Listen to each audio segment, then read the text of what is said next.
with Buffy is a retro-analytical love roast of Buffy the Vampire Slayer. If you'd like to support our show financially, you can find us on patreon.com/beerwithbuffy. Don't forget to review us on iTunes if you like what you hear. I was told you were coming. Competition is a beautiful thing. We're Slayer's girlfriend, the Chosen Two. Why should we let him take all the fun? Gosh, I'm feeling chipper. Who's for a root beer? Jeez. I don't like vampires. You take a stand and say they're not good. They're like a cat on It's fucking I fantastic. love that sound. you. The ice cream bar is this way.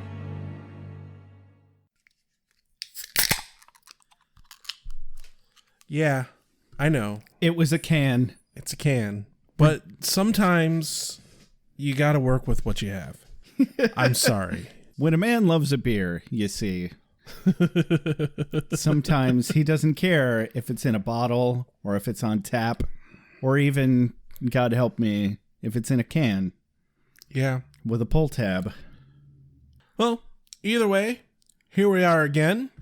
This is Beer with Buffy. I'm Rex. I'm Josh.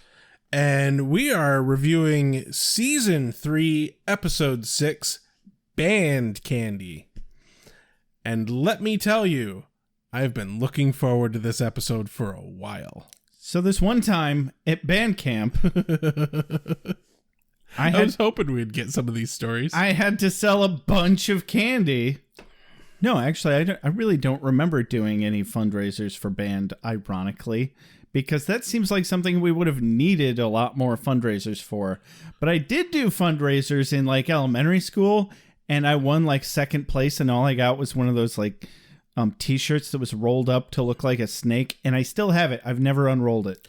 I remember doing a fundraiser in elementary school, and I remember being really super geeked out about it. Mm-hmm. And like, you get to look at the prizes and shit for selling stuff, and I'm like, oh, this is gonna be so awesome. And I really went gung-ho hardcore into it, and like my entire fucking family was like, no, we're not buying that. And I didn't sell anything.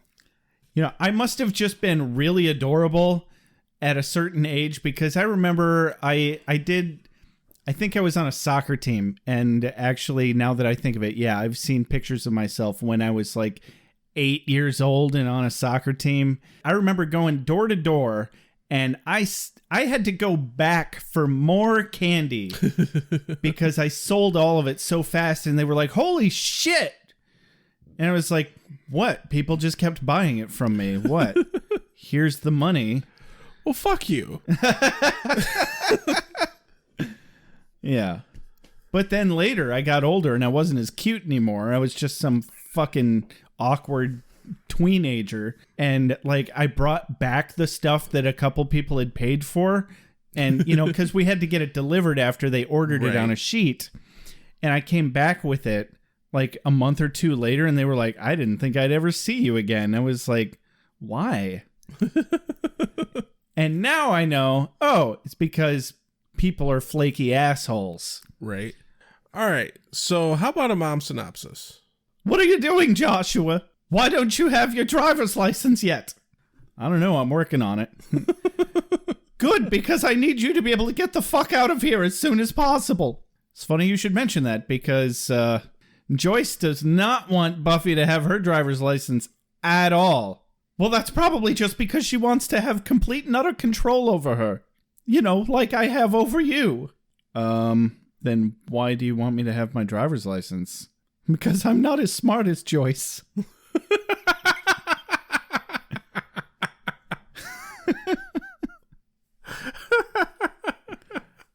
Well, there it is, everybody.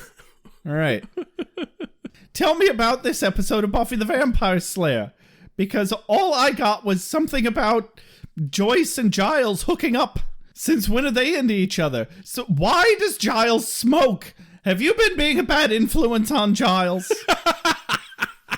So the entire town, well, the adults anyway, are all reverting into early teenage mode type adolescence because they're eating this cursed candy that Snyder forced all of the students to sell. Not just band students, even though it's just a band fundraiser. All of the students, or at least, Buffy's and or Willow Cordelia Oz because he picks on them because he's an asshole. In this stupefied state of regressive adolescence, Giles and Joyce kind of sort of hook up. And the rest of the town is just going ape shit. And the Bronze is like filled with all sorts of ridiculous adults recreating their teenage years. And it's all a big plot by the mayor and Mr. Trick and Ethan Raines of all fucking people. Buffy figures it out, tracks him down really quickly with the help of adolescent Mr. Snyder, which is hilarious.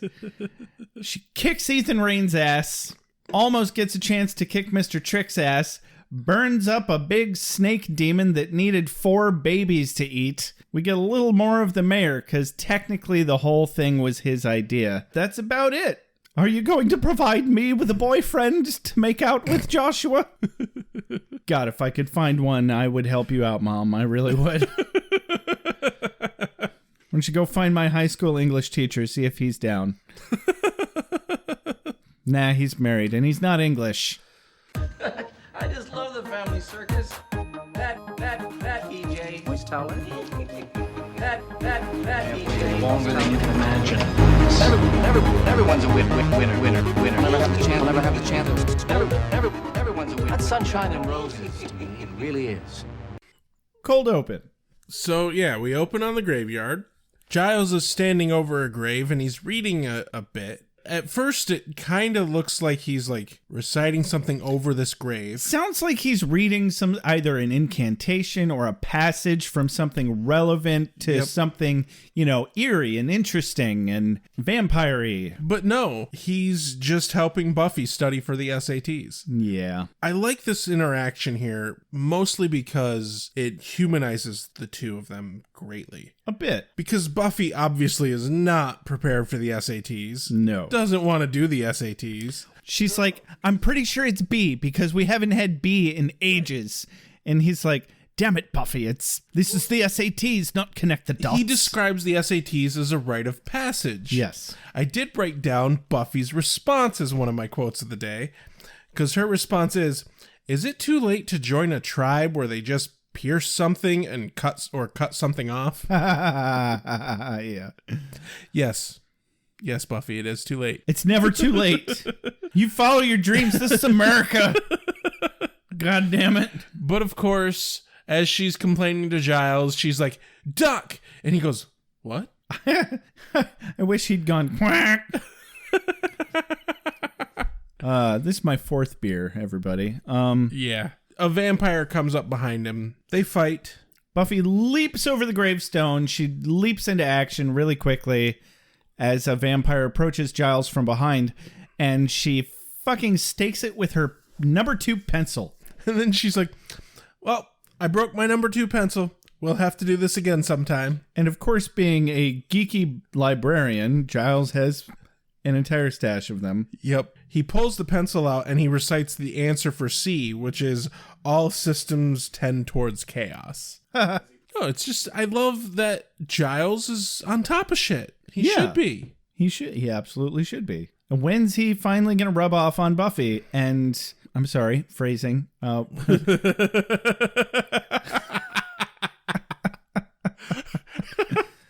Till you pointed it out, I didn't even pick up on that.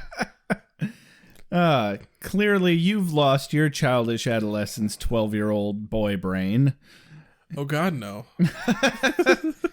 We leave the scene with Buffy saying, I think us and the undead are the only ones working this late. And, okay, she's kind of got a point. Yeah. Meh. But we cut to the mayor's office, Yup. who's working this late. Right? Well. And he's talking to Mr. Trick. And we don't know if the mayor is human yet or not. Right. And, it's Sunnydale, so probably leaning towards not. Oh, shit. I meant to go back and take an inventory visually of what's in his cupboard that he opens. It doesn't give you a whole hell of a lot of screen time, but he's talking to Mr. Trick about planning and about paying back constituents and supporters of his campaign. Well, the main takeaway I got was the thing that sets him apart from other politicians is that he keeps his campaign promises. Yeah. And he opens up this cabinet and it is just filled with all the occult paraphernalia. Yes. All of it. Just every last bit of it. And my favorite part is he picks up a shrunken head, opens it, smells the contents inside, and goes, "Where's the scotch?" Which begs the question, was he going to drink scotch out of that shrunken head? I think maybe there was a different liquor in the shrunken head. Maybe there was something like gin in the shrunken head instead. And he's like, "Oh, I thought the scotch was in the shrunken head," but he was wrong. It sounded like he was going to mix it with something, though. It kind of makes me want to like get a collection of fake shrunken heads that all hold different liquors. And just by the look of the head is how you tell what liquor it is. I have a new dream. Like, I already wanted to have my own bowling alley in my backyard and an ultralight and a boat. Anyway, neither here nor there. But anyway, he's hiring Mr. Trick to do something. He doesn't specify anything. There are no specifics. They're leaving it wide open. Yep. But he's hiring Mr. Trick. And Mr. Trick specifically is going to outsource this. He's subcontracting his task. Yep. At least partially. The mayor is questioning his judgment on this slightly, but Mr. Trick assures him it'll be fine. Yeah. So we cut to the promenade and the next day at school. Yes, they're talking about the SATs. Xander disapproves. Cordy's apparently really good at standardized tests because she has layers. I loved Xander's line, though, because he says it's discriminating against the uninformed. That's good rhetoric right there. It is. Damn. The thing is, though, is it made me realize I often discriminate against the uninformed. Yeah. See, I feel like the uninformed is specifically not on the list of illegal discrimination for a reason. Yeah. I mean, they always say that not knowing is not an excuse, specifically legally. Like, Right. oh, I didn't know that the speed limit was only 35. Ignorance of the law is not a defense. Yes, exactly. But it's a pretty short scene. Nothing big comes out of it. And it transitions seamlessly into the cafeteria where Snyder is handing out boxes of chocolate that they mistake for generosity. Right? It's specifically Milk Bar chocolate. Yep. The cheapest chocolate on the planet that you can sell for $1 a bar to chumps door to door and make a lot of money off of them really quickly. And he says, "Oh, this is band candy." And Buffy's like, "Oh, cool. It's band candy." And then he hands her the band candy and he's like, "You're going to sell the band candy." And her point is, "I'm not in the band." Doesn't fucking matter. He's making them. And here's my problem. You'd think Quark would be more effective at inspiring an entrepreneurial spirit. You need gold press latinum to exist, don't you? There's no more noble pursuit than gold press latinum, Buffy. Damn it, Quark, that's the future. We don't use currency anymore. It's all sex. Sex, sex, sex. There it is. I'm just going to say it out loud. Me and Quark we're in a gay man's. It's a very... Did you call it a gay man's? Yes, I did. Oh my God. It was a gay romance. Oh, that's awful. You should be flogged for that. La da da da da da da da. Anyway. Caught in a bad gay man's. Dig this. Dig this. Sorry you had to wait. Fire, beheading. Hurry up, sweet dreams. Sunlight. Hurry up, sweet dreams. And water, usual. Oh yeah, I hit him. With what? A desk. We cut to Buffy's house where we specifically cut to Joyce going, "But you're not in the band." Yeah. It's like... Which is the one thing Joyce says this episode that doesn't piss me off. Exactly. Here we go. No, Oh, her opinion of Snyder is literally the only thing she has accomplished as a character that I like. Yeah. So it doesn't take long before she's like, okay, I'll buy 20 of the bars of chocolate, which, okay, that's generous. Yeah. Great. Which is costing her, what, $20 in the 90s, which is fuck all nothing, but Right. whatever. I don't care. Buffy's like, very generously says, you're a good mom. And she says, I'm the best mom. And I'm like, whoa, easy there. Like, the scene starts off so well, and you're like, oh, Joyce is being a good mom today. And then immediately fucking does a U-turn. Yeah, that's called emotional abuse. Yep. When behavior gives you anxiety because it's unpredictable. Yeah. Well, because Buffy is, transitions the talk of Joyce being the best mom. Hey, maybe you'll let me drive. And Joyce's argument against Buffy driving isn't the argument that Joyce should have against Buffy driving. And that is that Buffy is a terrifying driver and should never be anywhere near a fucking car. She should not be allowed to look at them, for fuck's sake. But If you're basing that on her ability to drive later, then that's moot because she's never had any instruction. Well, okay, no, she did. She did. She failed the written and they didn't let her in the car. Joyce specifically says that about Buffy and driver's ed. Yeah, you're right. Okay, that's fair then. But Joyce's problem with Buffy driving has nothing to do with Buffy being an unsafe driver. It's because she wants her here at home. And doesn't want her to drive off to fucking Chicago. Yeah, it's completely selfish reasons because she cannot control her emotions and her own distrust of her own daughter that she bred into her with her own emotional abuse. For fuck's sake, she came back on her own accord. And she left because you told her not to come back. Yeah. I don't want to get into it again. I know. It hurts my brain too. Buffy goes, I gotta go be a slayer and train with Giles, and Joyce jumps on her shit again about, oh, what about the SATs? The line that Buffy leaves the scene on is, oh, you know how Giles is, and does he ever say sorry? Cut to the library. Giles is blindfolding Buffy, pulls her hair and says, and he apologizes. He says he's sorry, which was a neat transition, but it didn't really fit what they were actually talking about. No. Because he's not apologizing for monopolizing her time. No, but the sequence that follows, I love. Because Giles wants her to be able to locate him without being able to see him. Yeah, it's an attention exercise, which is funny because we've already done this once in season 1, and it wasn't even a training exercise, but she kicked the invisible girl's ass. Yeah. By closing her eyes and just listening. So we already know that she is capable of this, but she manages to step it up a notch. Giles thinks he's a clever bastard. He really does. Yeah. And she turns in the wrong fucking direction, and the smile on his face is like, oh, I got her now. Mm-hmm. But no, she throws the ball, bounces it off the wall and into Giles's head. As she's moving her arm to throw it, he's like, not so simple, is it? Boom. As it rebounds into his face. Buffy's is like, oh, just be honest. You're out of training ideas, aren't you?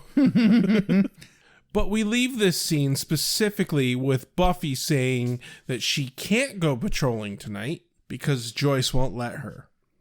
Yeah, she told Giles that Joyce wants her home tonight. And I was like, oh, wow, she made that decision quickly because she just told Joyce that she had to be with Giles now. Oh, she's lying.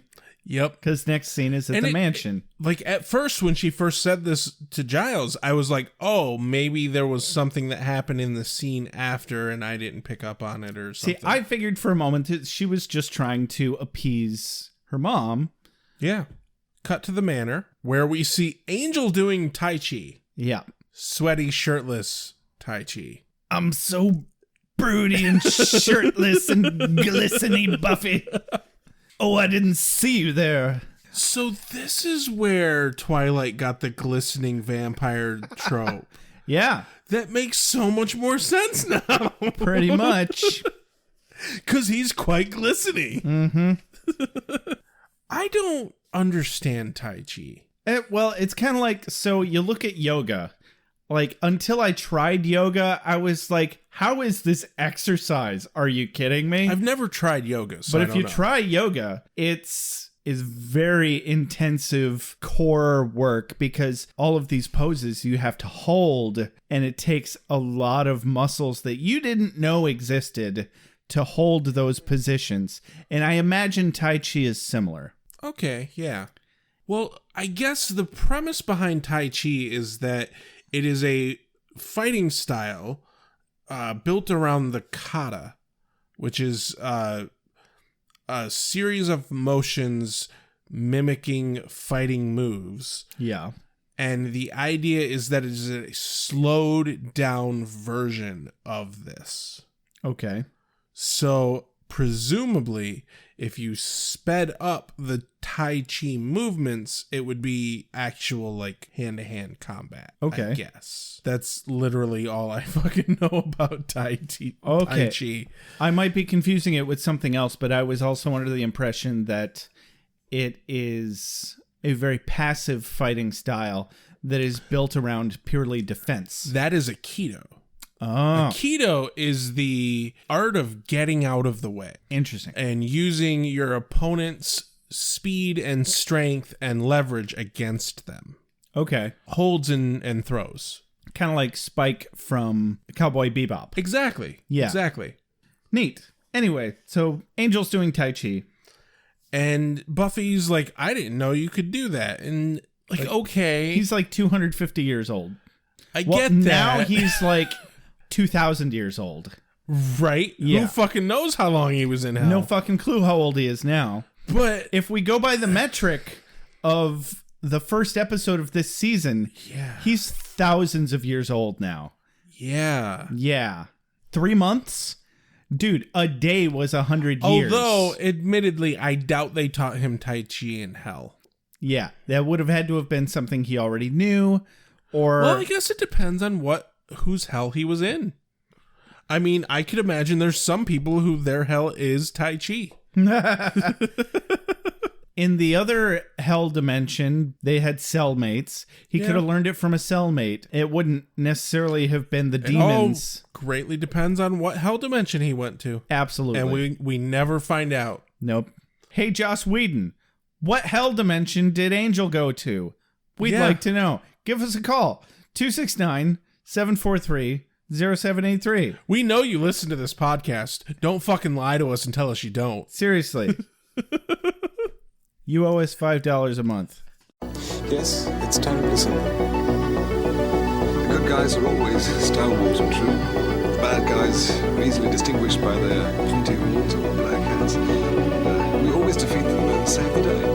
No one ever dies, and everybody lives happily ever after. Liar. Buffy delivers blood, and it is direct from the butcher. You were correct on the discussion about where the blood came from. Oh, yeah. Yeah, she actually mentioned it this time. And she lies to him about Scott. She didn't lie. He said, "How is Scott doing?" And she was about to say, "Oh, we're not seeing each other anymore."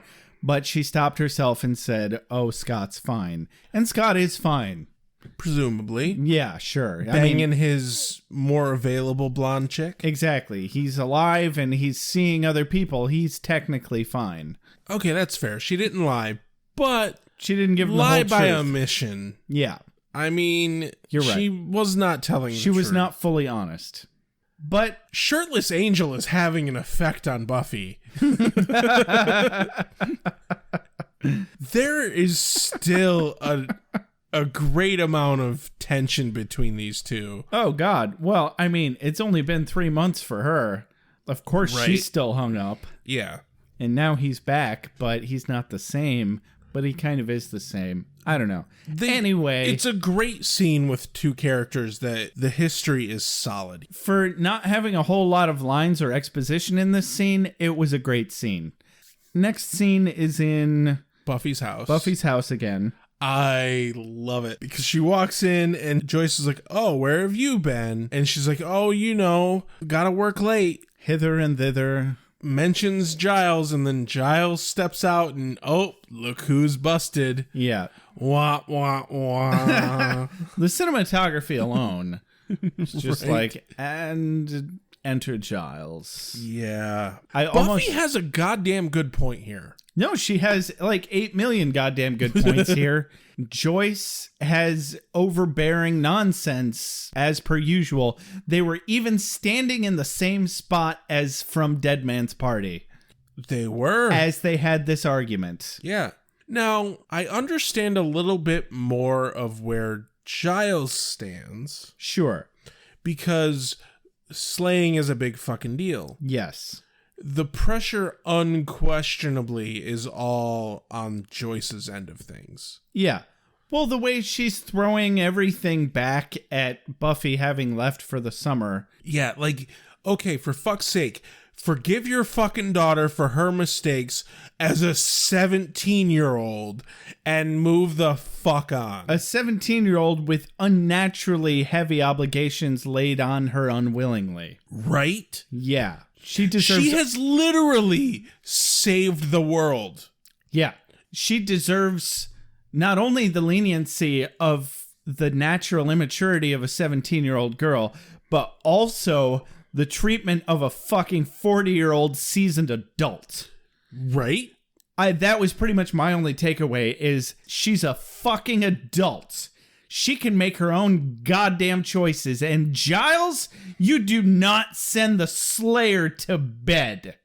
Yeah. I did have a little bit of an issue with how Giles is portrayed in this scene because he's kind of taken the father role. Yeah. And granted, he is a father figure to Buffy. He is a father figure to Buffy, but he was out of line. And Joyce allows him this position of power. And that was out of character for Joyce. He was stepping on Joyce's toes here. Yeah. However, they're already at this point starting to be under the effects of the candy. They're eating the fucking chocolate bars the whole goddamn scene. Joyce is eating the candy as she's tearing Buffy, like just tearing into the weakest possible arguments in order to reach the most sensitive possible emotional points that she can. Just the cheapest shots she could possibly take against Buffy for the sole purpose of winning this bullshit argument.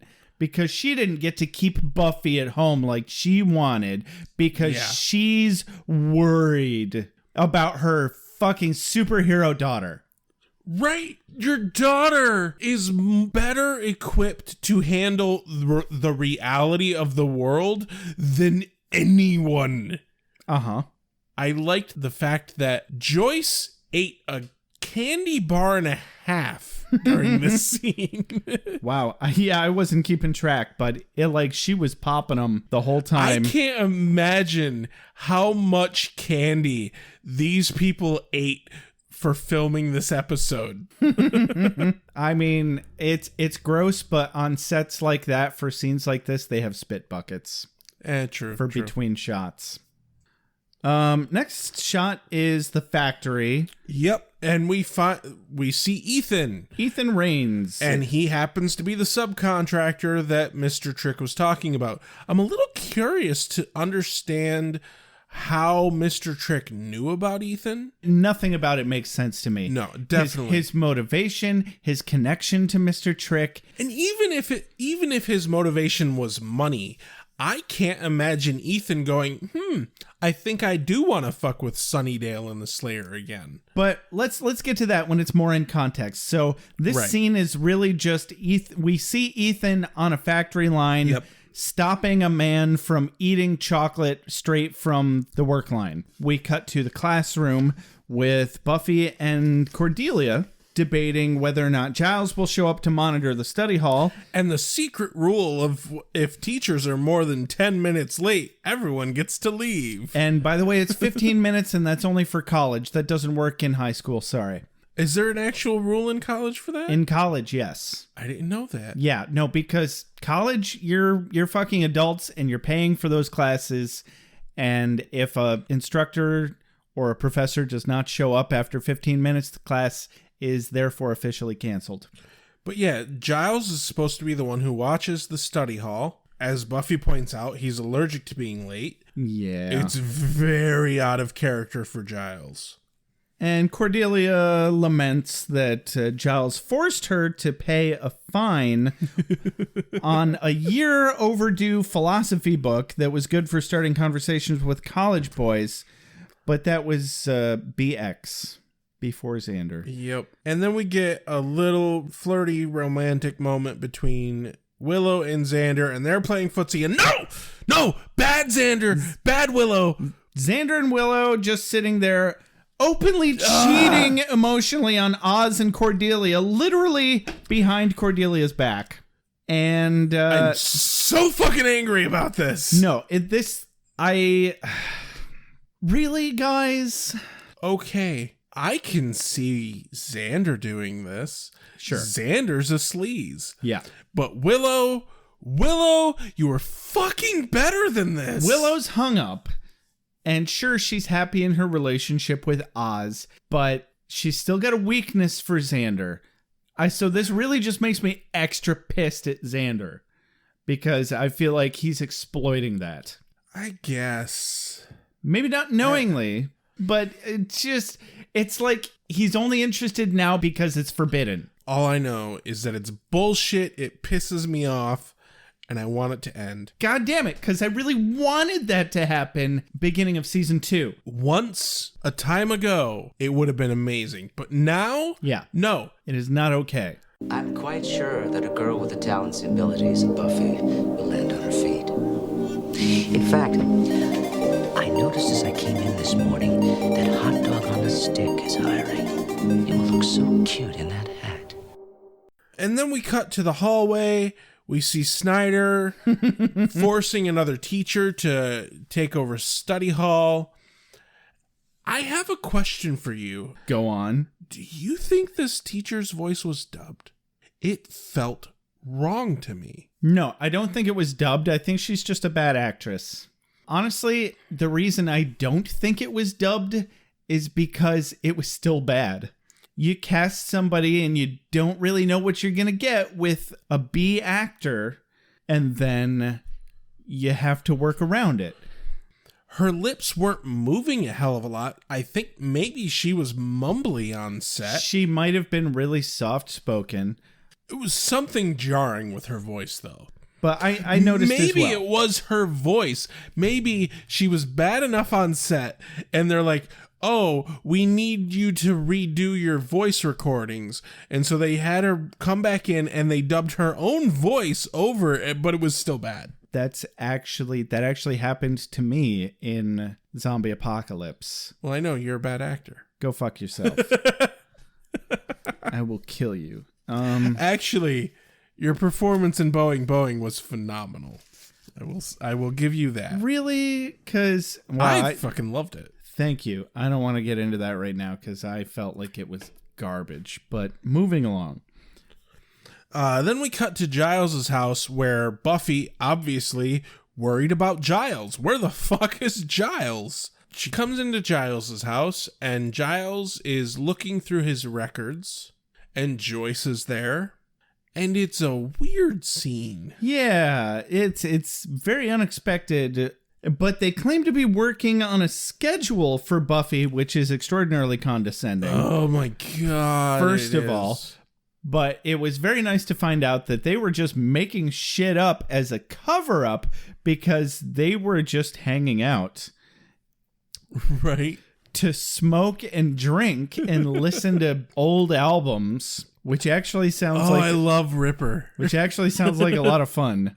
Anthony Stewart Head's performance and his ability to be an angsty teenager was phenomenal.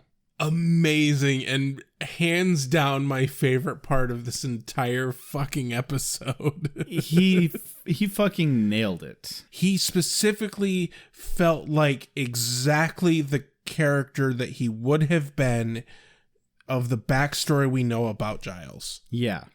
Joyce impressed me as well. Yes, she did. I was not expecting that. So they tell Buffy to leave because they have more work to do.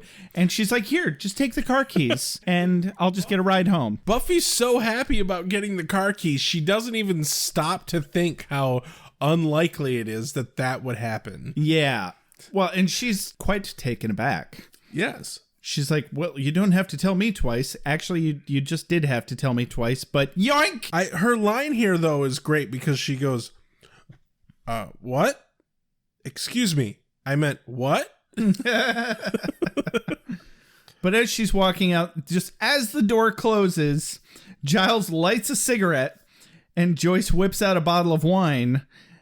And she's like, do you think she noticed anything? I love that Anthony Stewart Head is the only real British person because fucking James Marsters and Juliet Landau, neither of them are actually British.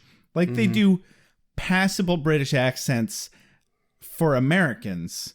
Yeah. Like we as Americans are like, wow, that's a great British accent, huh? He obviously leaned even further into his accent. Every British person can tell where another British person is from by hearing them say one sentence. And he obviously went with a different dialect to portray how much younger he was. And I'm not that into dialects. I don't know.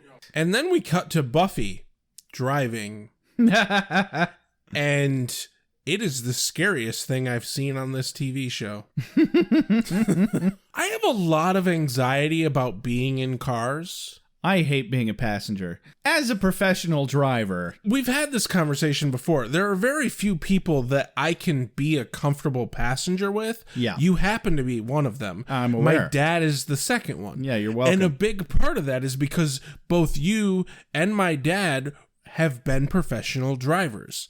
I have been a professional driver. Oh, yeah, you were. Being a passenger is terrifying when you don't have control of the car, especially when you know you're a better driver than the person currently driving the car. Yeah, a lot of people are fucking awful drivers. But Buffy does all the bad things. She speeds, she turns too fast, she's not looking at the road. There's somebody tailgating her at one point, and I really expected her to get pulled over for a moment. Yeah. But that didn't happen. That was weird. So they're heading to the Bronze. Yep.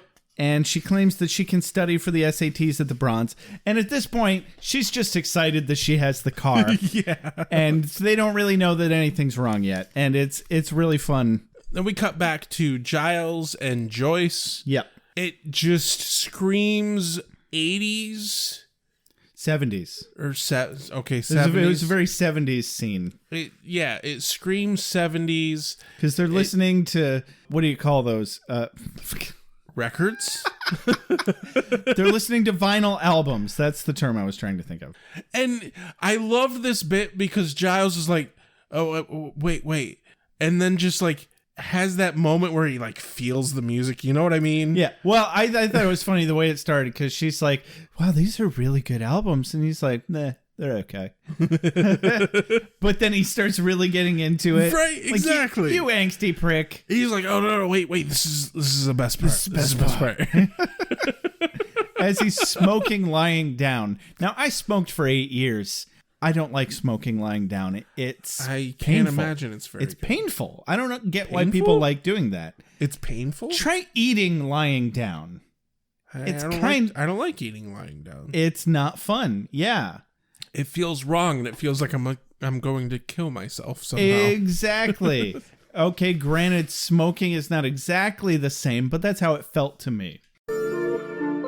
Buffy, you made some bad choices. You just might have to live with some consequences. This isn't over. If I have to, I'll go all the way to the mayor. Joyce, the actress of Joyce, she does this amazing transition of character here. Yes. And the character that she portrays as young Joyce is unquestionably that not quite cool chick who really wants to be the cool chick. Yes. Who is interested in the bad boy solely because it will make her a cool chick.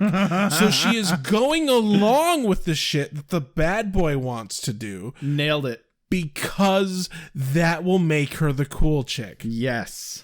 And it's a very nuanced fucking portrayal. Because that's exactly how I imagine young Joyce would be. Yeah. Because old Joyce is kind of a nerd. Overcompensating for bad life choices in her youth. Perhaps. Honestly, I feel like Giles, like old version of Giles, is a little too nerdy in comparison to how much of a bad boy he obviously really was growing up. With season 1, before all the episodes we had of Giles before we learned about Ripper, they really didn't portray the character in a way that made Ripper, his past, make enough sense. Yeah, it was an afterthought. Exactly. But it was a better thought. I can live with that plot hole. I am happy with that plot hole. Definitely. But it makes a lot of sense that Joyce would be such an overbearing pain in the ass given how she is as a teenager. Yeah, because a lot of people try to live vicariously through their children and correct the choices that they regret as a child by being overbearing and forcing their children to make choices that they regret. Oh, and then we cut to the bronze. Oh, the bronze. Bronze. Bronze. Hold, we have to get a tandem. 3, 2, 1. Bronze. So the bronze is filled with old people. Yeah, a little bit. Lots of old people. Specifically Miss Barton. I found her specifically funny. Fucking hilarious. They walked in and Buffy's like, let's do the time warp. Which is extra funny. Let's do the time warp again. Let's not.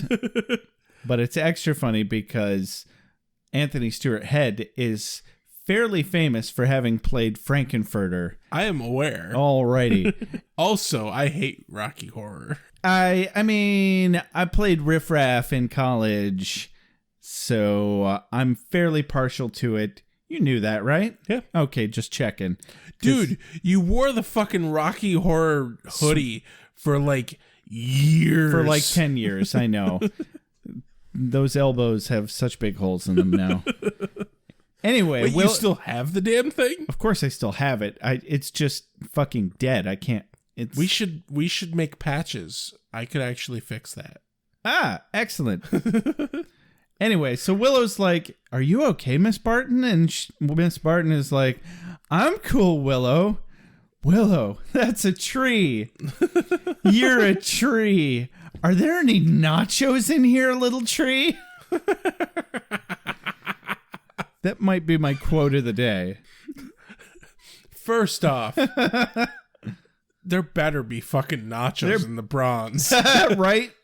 Yeah. If that place doesn't have nachos, then what is the fucking point? Yeah, also, now I really want nachos. God, I want nachos all the time.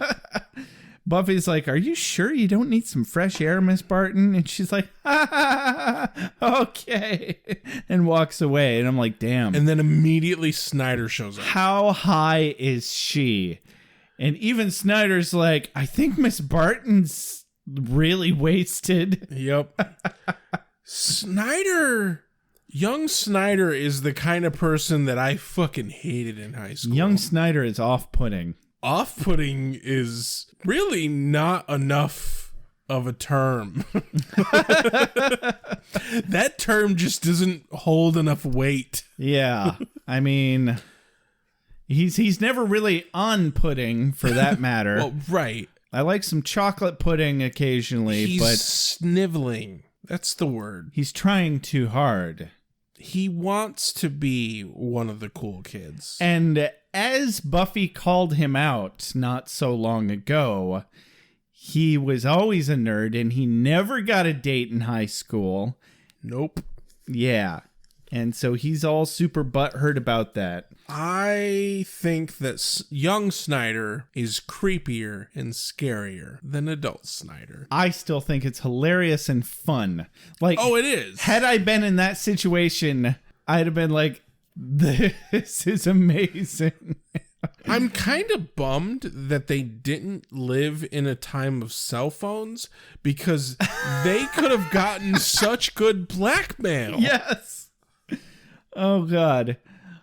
I'm disappointed that they didn't relish this more. Yeah. Like, they were too serious about it. They had such a great opportunity to fuck with Snyder. Buffy was annoyed about the situation right out of the gate. Yeah.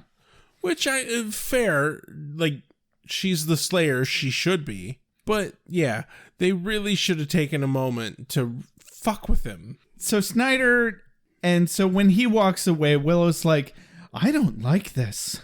They could have heart attacks. and kind of, she's not wrong. She's not wrong. I laughed out loud quite a lot in a public place at that line. It's a very good line. The whole sequence here is just wrong. Buffy was like, is there a doctor in the house? And this old dude tries to crowd surf and just goes splat on the dance floor. And Willow's like, I think that is my doctor. No. The guy that she's like, oh, I think that is my doctor, gets up on the stage and grabs the mic and starts singing, and he's shirtless. And because her line is specifically, I think that is my doctor, only usually he's clothed. Yeah. But I think it was after he tried to crowd surf. Irregardless. So. Irregardless is not a word. I'm aware. Fuck you. One of these days you'll figure out that I only do it to irritate you. I'm aware that you do it to irritate me, and it only makes me hate you more and be more adamant that it is not a word. It's because you're an asshole. Splendid. Fuck you. Excellent. So, cut to the factory where we figure out that Mr. Trick is behind everything. Yes. And he kills a dude. So I have his quote. He says, I love this country. You make a good product and the people will come. Of course, most of those people are going to die, but that's the other reason I love this country. Hey, don't sample the product. And he snaps the dude's neck. And Ethan's like, how do you know he? Oh, I don't. And now I know that no one else will. And, well, kind of, he's not wrong. Sure. Even Ethan is looking, he's got this look on his face where he's like, I think this is too sketchy for me. I think I'm in over my head. Exactly.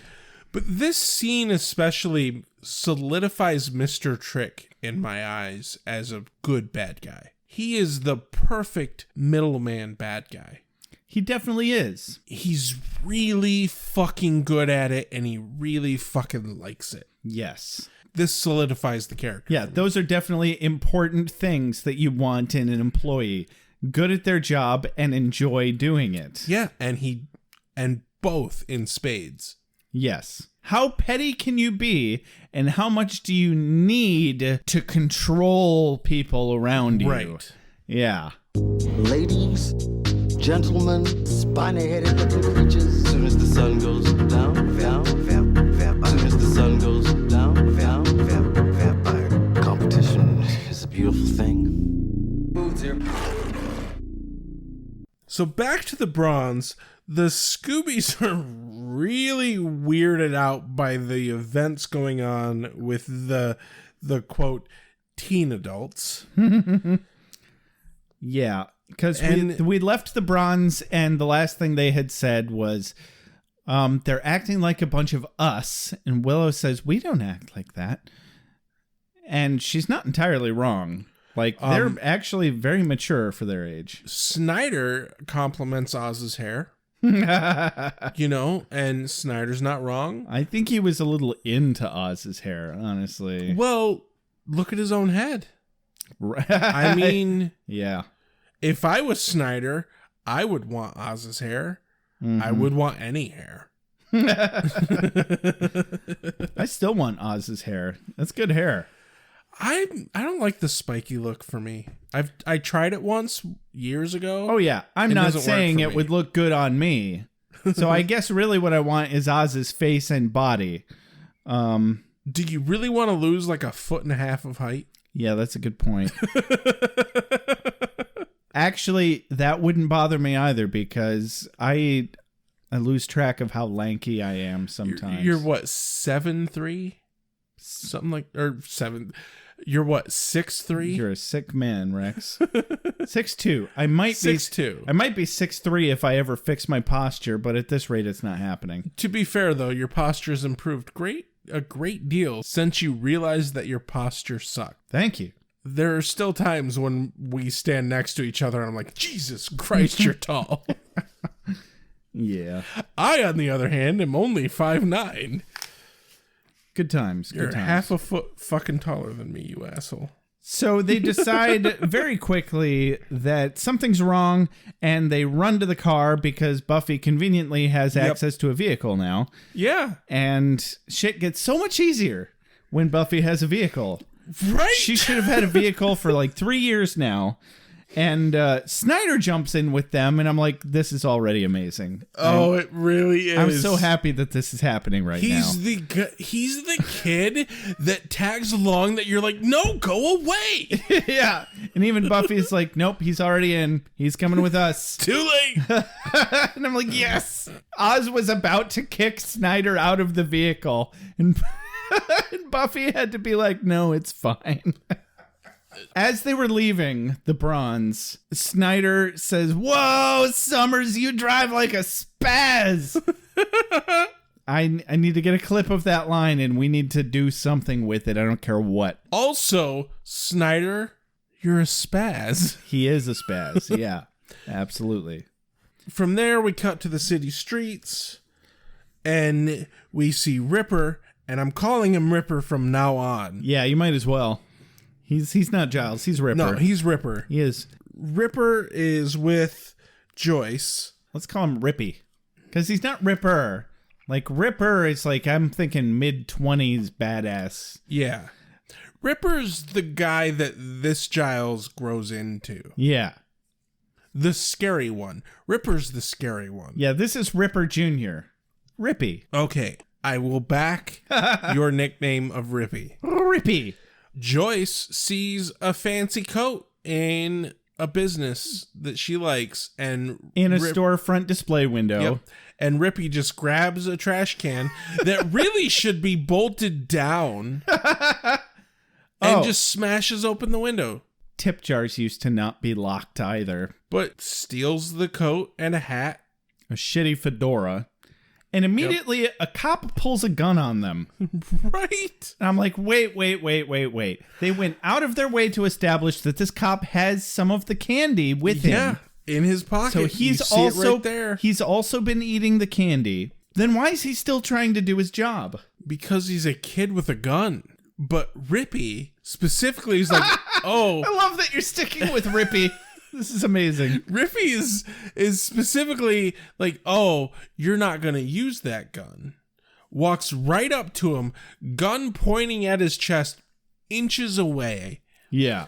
And fucking takes that dude down. Okay, for as far as they're all regressing, I guess a 13 or 14-year-old with a gun would be dumb enough to let somebody get that close. My take is that they're 16. I think it depends on the person. Yeah, maybe. Certainly, I feel like they're all getting a little younger as time progresses, though. Maybe it is proportioned to the amount of fucking chocolate that they've eaten. Absolutely, that makes sense to me. Yeah. So Rippy takes the gun from the cop, clocks the cop, knocks the cop out. Joyce is very impressed by this. And then they fuck on the police car. Did they? Oh. Yes. Oh. They definitely did. They definitely made out and they started making out, and the camera pans away in a very specific kind of manner that during this time period of TV signifies they fucked. Yeah, you're not wrong. And specifically later in the episode. Yes. Yeah, no, No, they banged. There's evidence later that There's a lot of evidence later. Oh, God, you're right. I didn't even catch that. Oh, shit. Exactly. Yes. There's lots of evidence. It's creepy and wrong. They were consenting adults, technically. They were barely consenting teenagers at this point. Shit. Anyway, so cut back to where Buffy had just gotten broadsided in the intersection. Yep. And not because she's a bad driver. No, but which because surprised me. Somebody under the effects of the chocolate hit her. Yeah, they were drag racing. Uh-huh. Was it one of the drag racers? I was pretty sure it was. But yeah, it was. It's funny because he hit the car exactly where Snyder was sitting. Right? And Snyder was fine. So it couldn't have been that bad. Enough, apparently. But it gets out and immediately runs off. But this is the moment where they realize that everyone is distracted. Everyone is grown young. It is the candy at fault. And it's all Buffy fueling this. I'm really not sure where she gets the candy correlation, but I mean, they did establish that she saw the guy eating the candy as they were leaving the bronze. So I give it that. They tried to establish the correlation there. It was a good call that she was like, something's going on, and I know vampires, and they should be like jumping out and looting and drinking everybody's blood. Why aren't they murdering everyone? Why aren't they feasting on this fucking buffet of idiots right now? Exactly right. Yes. Like, what the fuck? That was a good call, but I thought the correlation to the candy was loose as fuck. But it was very convenient that Snyder happened to be with them. It was Snyder that started the whole fundraiser that started this debacle. Right. They say young people don't learn anything in high school nowadays, but I've learned to be afraid.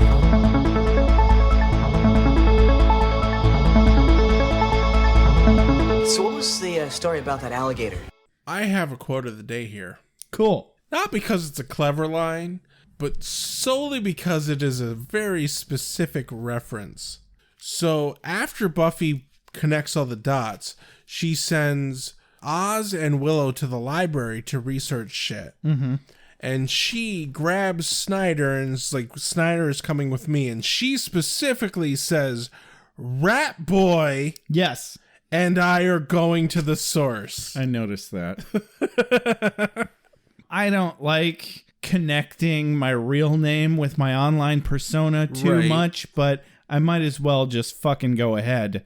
I've been Rat Boy online as my online handle for like 15, maybe over 20 years, actually.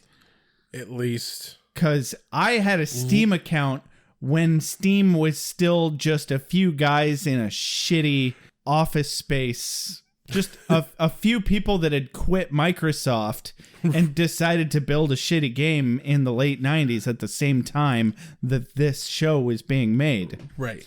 And I was Rat Boy at that time. And I am still Rat Boy. Yeah. And so me and Snyder are now connected. But I originally got that name from an episode of The Simpsons when Homer calls Bart Rat Boy and then hallucinates him chewing on the wall. Yeah. And then they pull away from the hallucination shot, and then it's just Bart actually chewing on the wall. Which was funny.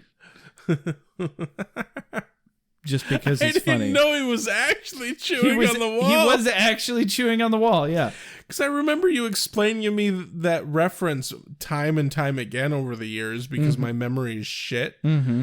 But I don't remember you actually telling me that he was actually chewing on the wall. Yeah, he was.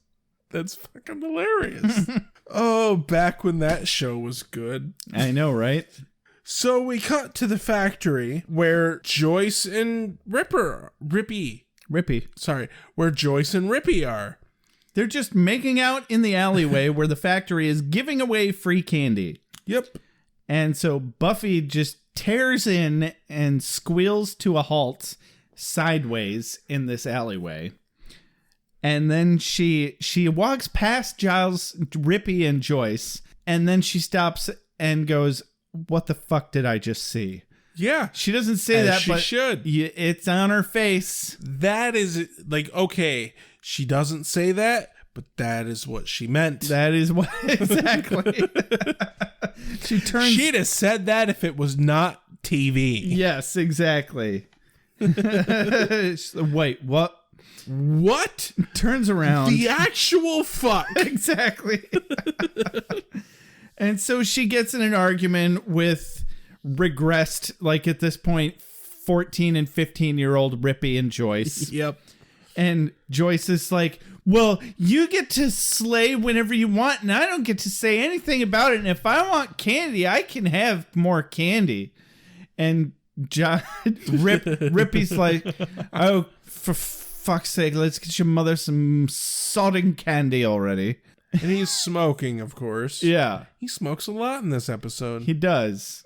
But she breaks into the factory, kicks some ass. But she just walks up there to the guy giving away candy and just beats the shit out of him. It's like he's just doing his job, and he's in fear for his life because Mr. Trick established that he will fucking die if he doesn't distribute candy. Right? Yeah, that could have just been one of the factory workers. You're right. Yeah. Oh, well. It's not his fault he's not union. Yes, it is, Rex. Not totally. Sometimes you just take the job that you can get. No, he's at least as dumb as Xander. That makes it his fault. So Buffy gets into the factory. Joyce and Rippy follow. Obviously, Snyder has to follow because Snyder is that sniveling fucker. Yes. And they run into Ethan immediately. Right. But before that, we cut to the library. Oh, yeah. Where Cordy is giving the rundown of what's going on with her parents. Xander's line here is kind of gold. Oh, yeah. He said, I don't get this. The candy's supposed to make you feel all immature, and I don't feel any Never mind. That's right, Xander. You're an immature asshole. Exactly. He understood the implication as he was saying it, and it was funny. Yep. There's a little bit of talk between Cordy and Willow about their boyfriends. Well, so just after Xander finishes up his funny line, he hands a book to Willow, and they touch thumbs. For the love of God. Oh my God. For the love of God of all things, thumbs, as they're exchanging books. They focus on this way longer than they should. Yeah, they look like they just fucked the neighbor's dog with their cousin's cock. And then... What? Yeah. Yeah, that's how guilty they looked, those sick fucks. Jesus Christ, the imagery you just painted. And then cue Do you feel dirty right now? You should feel dirty right now. Cue the sweet music. I only feel as dirty as Xander and Willow right now. Which clearly they were feeling pretty good about themselves, but also a wee bit guilty. You know, almost as guilty as if they just fucked the neighbor's dog with their cousin's cock.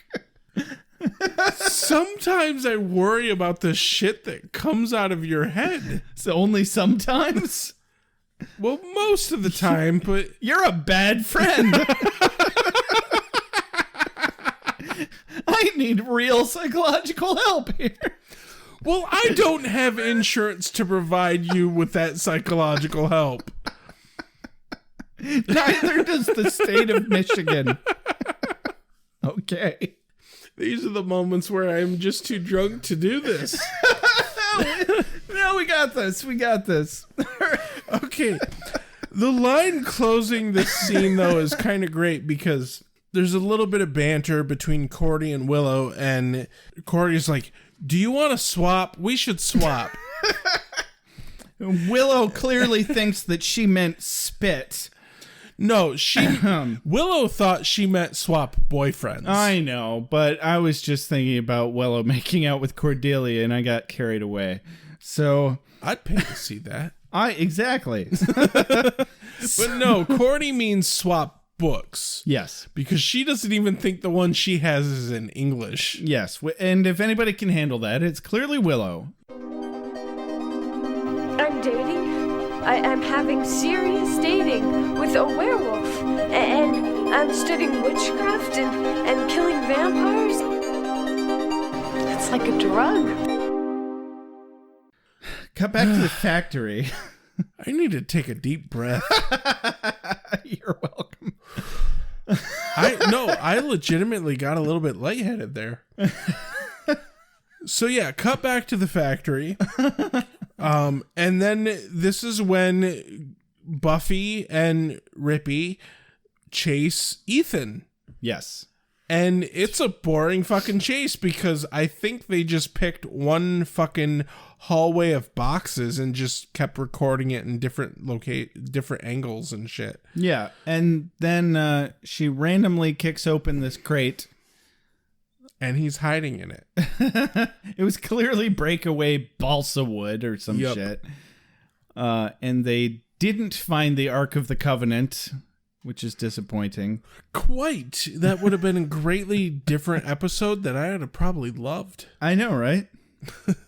But no, it's just Ethan who stupidly hid in the crate. And it is kind of a nice nod, though, that she, with the blind sense that she developed in the previous scene. It was very much a reference to that training moment with Giles from earlier, yeah. How did he get into that box? He wasn't that far ahead of them. No. But she says, "Oh, look, a box full of farm fresh chicken." She say? She said farm fresh chicken. And the look on Ethan's face was like, yeah. I know what I am. Oh, this whole fucking sequence just cracks me up because Rippy just really wants Buffy to hit Ethan. Mm-hmm. Well, just before that, we have this little brief moment of Snyder scooting. Oh my God, it's gold. Shameless. Snyder scooting shamelessly closer to Joyce. And he's like, "Do you think they're okay?" And she's like, "Uh-huh." It's so innocently. She's like, "Yeah, they're I'm sure they're fine." I have to make mention that she's chewing gum this whole time. Like her and Rippy are both chewing gum this whole time, and it's funny how much just chewing gum makes you look like 20 years younger. Yeah. Or more immature anyway. Yep. So Snyder's like, "So are you two kind of going steady?" And Odo's like, "Damn it, I knew you were cheating on me, Quark." Joyce specifically does not answer. She just gets up and is like, "Oh, you're creepy." Yeah. I don't get the look on Snyder's face as she walks away. He gets this like wistful, like weird. I think it's a combination of A, he knows he's a creepy bastard, and B, he knows he never had a chance. It was like he was going for exasperation, but it had this look of enjoyment as well. And I remember this burning itself into my retinas like 20 years ago. And I was like, what the fuck just happened? I think that Snyder is just kind of awful at interpersonal relationships. Well, that's obvious. So anyway, Buffy's interrogating Ethan Raines. And every 5 minutes, Rippy is like, "You should hit him." You mean every 5 seconds? Or yeah, that's what I meant. You said minutes. Oh. That's a lot of minutes. Okay, every 5 seconds, Rippy's like, "You should hit him." It's like, "You should hit him. You should knock his teeth out. Hit him. I'm your watcher. You're my slayer. You do what I do. You do what I say." Yep. And she's like, "Shut the fuck up, Giles." Oh my God. But when she does hit him, he's in the background. He's like, "Yes, yes." Yeah, no, it's funny. It's great. And Ethan, my God, I thought he was more badass than this. No, he is a sniveling little dick. She gives him a little love tap on the nose, and he's like, "Oh, here's all the information you ever needed. Would you like me to everything they ever told me? Would you like me to sing you a song?" So anyway, she finds out very quickly and easily that they were trying to appease a demon named Luconus with an offering of babies. He eats the babies. And the whole point of having Ethan do this candy bar thing is so that the adults did not realize that vampires were stealing babies. Or that anybody was stealing babies, and that it was just something that happened because they weren't paying attention and they would blame themselves. Buffy's on the phone with the library talking to Willow. They're finding out more about Luconus. Buffy's like, oh, we need to tie Ethan up. Yes. And she's talking to Joyce, and she's like, we need to find some rope or something. And Joyce, and the look on her face as she reaches into her back pocket and pulls out some handcuffs. Which they obviously got from the cop that Giles beat up. And used when they fucked. But the look on her face was very much... We used these during sex recently. Very. Like, they probably still have all sorts of juice all over them. Oh my God. Ew. And Buffy's response is, I don't even want to know. She said, never tell me. And you know what, Buffy? I'm right there fucking with you. Yeah, absolutely. That is a very healthy, visceral response. The facial expression and the body language that the actress for Joyce, I wish I knew her name. Yeah, we could solve that with one quick Google search, but we're not gonna. No, we we're refuse not gonna. to. But the body language and acting for just that facial expression and pulling, it's fucking amazing. I enjoyed it quite a lot. So then we cut to the hospital. 4 vampires steal 4 babies. Yeah. That's it. Yep, pretty much. Not the babies. Oh, the babies. Oh, well. And the modified Scooby Gang shows up with Rippy and Joyce and Snyder and Buffy. And Giles remembers something from his adult brain about Luconus, which tells him that they must be in the sewer, and that's about it. They find Luconus way too easily. Way too easily, Morty. Right up in your butthole. Immediately go into the sewer and immediately find the ritual going on. Mm-hmm. So there's some religious nuts in cloaks performing some type of ritual on the babies. Looks like a baptism or some shit. Mr. Trick's like, come on, big fella, they aren't getting any fresher. And we got the mayor on his cell phone. How did you get signal in the sewer? Right. I can't get signal on the elevator at my job today. And this was in fucking 98. He's like, hey, Carol, hi. Can you call Dave tomorrow in the Public Works Committee about sewer maintenance and repair? I have some concerns regarding exposed gas pipes, infrastructure, ventilation, and cancel my 3 o'clock. Like, while they're putting up babies for fucking sacrifice. Buffy shows up, kicks some ass, the mayor runs away. This whole fucking sequence really, to me, just felt very similar to the Snake Boy episode. Yes. Reptile Boy and Inca Mummy Girl back to back were the quintessential Monster of the Week episodes. Yeah, it was way too similar to Reptile Boy. So she stakes 2 vampires and then chucks one of them into this pool, who then gets eaten by this snake that comes out of nowhere. And now they've got some CG effects. Oh boy, they're I did like, however, that she specifically uses the gas pipes that are bare the mayor was calling about. Yeah, that was nice. Kind of clever. That was nice. And she burns the snake up.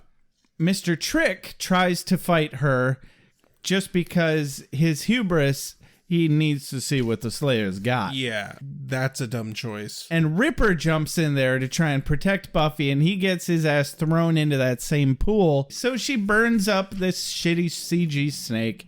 Mr. Trick runs off like a little tool bag. It's pretty anticlimactic, honestly. Yep. Then we cut to the mayor's office. The mayor is kind of ripping into Mr. Trick, and Mr. Trick's point is very valid. Pretty valid. He's like, hey, I paid Ethan because Ethan did his job. He did what he was supposed to do. One less demon to pay tribute to. But the mayor does not like shit going not his way. He couldn't care less if on the long term it's better, because he's obviously a very petty type A personality. Yeah. And that's why he's going to die by the end of this season. Yep. Because he can't bend with the times. And then we cut to the school for the wrap up. We get to see Snyder back to his old self. He's an asshole. Mm-hmm. Makes the Scoobies clean up some fucking graffiti that... And he's probably the one that wrote Kiss Rocks on the fucking lockers. Right. And Willow's like, why would an asshole. Why would anybody want to Kiss Rocks? Oh. Kiss Rocks. Oh, Willow, I love you. Yeah, that was funny. So outside, Buffy's getting into the car. Giles makes some sort of mention about the damage to the car, and Joyce is like, well, Buffy assures me it happened battling evil, so I'm letting her pay for it on the installment plan. And I'm like, don't you fucking have insurance? Bullshit. Don't you have fucking insurance, Joyce? Yeah. Do you know how much that kind of body work would cost? Easily $1,000. At least. For fuck's sake, whether you were under the influence or not, you gave her the fucking keys, Joyce. Yep. And also, Buffy was busy saving the fucking world again. And not only the world, but your sorry asses. Yep. You're welcome. Yep. And then the line that completely drives it home that her and Giles definitely banged is Buffy says, well, at least I got to you before you actually did something. And Giles says, indeed, as Giles and Joyce make awkward eye contact and then turn and run away from each other simultaneously. Gerard. Dig this. Dig this. Sorry you had to wait. Fire, beheading. Hurry up, sweet dreams. Sunlight. Hurry up, sweet dreams. And water, usual. Oh yeah, I hit him. With what? A desk. Beer with Buffy would like to announce a t-shirt contest. A wet t-shirt contest? No, not a wet t-shirt contest. A free t-shirt contest. Hey, that's even better. That means you don't have to see me and Rex standing next to each other in wet t-shirts. No one wants to see that. You're welcome. Coming September, we will be selling t-shirts for Beer with Buffy. We want to offer you, our listener, a chance to win said t-shirt before we start selling them. That's crazy. Till August 31st, midnight Eastern Time, if you submitted an iTunes review, take a screenshot of you submitting the iTunes review and email that screenshot to us, you'll be entered in a drawing for the t-shirt. Full contest rules will be on our Patreon. Like you guys. It's totally a contest. How'd you feel about this episode, Rex? I fucking loved it. Yeah. This was Halloween Part 2. Yes! It was fun. It was so fun. It was just fucking fun. It was so fun. I liked that it didn't really have a lot of depth to it. Yeah. Actually, it didn't feel heavy, which was fantastic, because a lot of the episodes lately have felt really heavy. Yeah, they get a little too... And I loved seeing Ripper. I love seeing Giles as a younger person. I love the insight that we get from Joyce. Fucking Snyder. Oh man, Armin Shimmerman, you are amazing. Yeah. Definitely. It's all fucking gold. I don't care that, the premise is dumb. Yeah. The fucking big bad, the monster of the week for this episode is awful, sure, boring, immediately over bullshit. They didn't dwell on it. Cares? They didn't make the whole episode about trying to figure out who is this big evil thing this episode. It's just, what are we gonna do about these cursed candy bars? Yeah, like we don't even know about this demon until the last second, and then before we know it, it's dead. It wasn't about that at all. Exactly. So for a Monster of the Week episode, it actually had a fairly decent plot surrounding it. Yeah. So you like the episode? It was fun. It was definitely fun. Fuck ton of fun. Yeah. And, great performances. I like that they got Joyce, they got the actress that plays Joyce out of her shell for a minute. Yeah. I appreciated that. Damn, did she need that? She really did. Because I was up to fucking here, and my hand is above my head right now. By a half a foot. Half a fucking foot.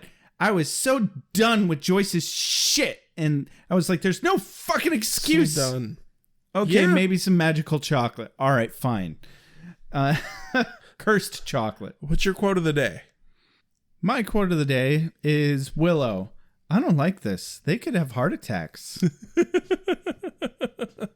Because just Willow. That's Willow.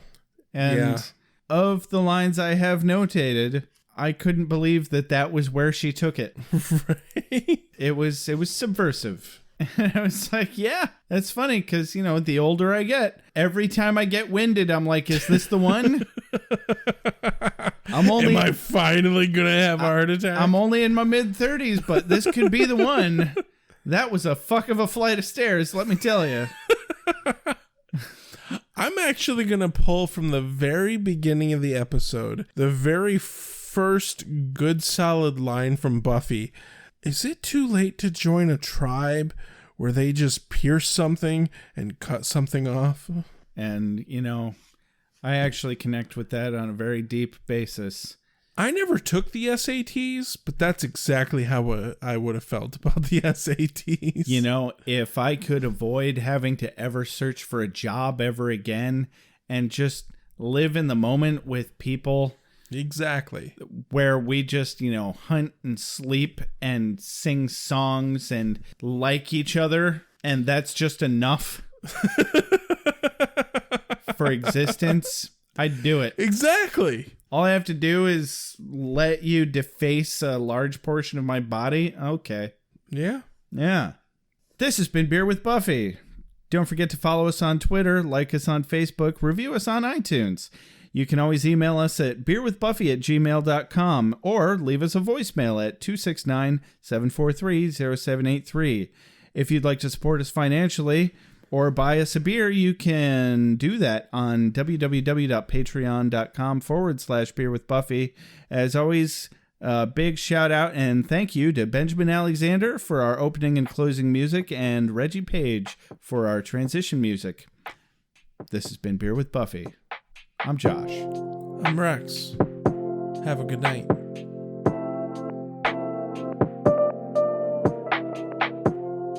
You are the Slayer. Lives depend upon you. I make allowances for your years, but I expect a certain amount of responsibility, and instead of which you enslave yourself to this cult. You don't like the color?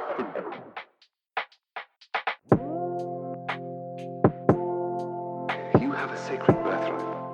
You were chosen to destroy vampires, not to wave pom-poms at people. Why can't you people just leave me alone? You are the Slayer. Go ahead. Prepare me. I'm a watcher. I haven't the skill. Oh, come on. By appealing to your common sense. Werewolves, incubi, succubi, everything you've ever dreaded was under your bed, but told yourself couldn't be by the light of day. One girl in all the world. Common sense. One girl in all the world. It was a bit, British, wasn't it?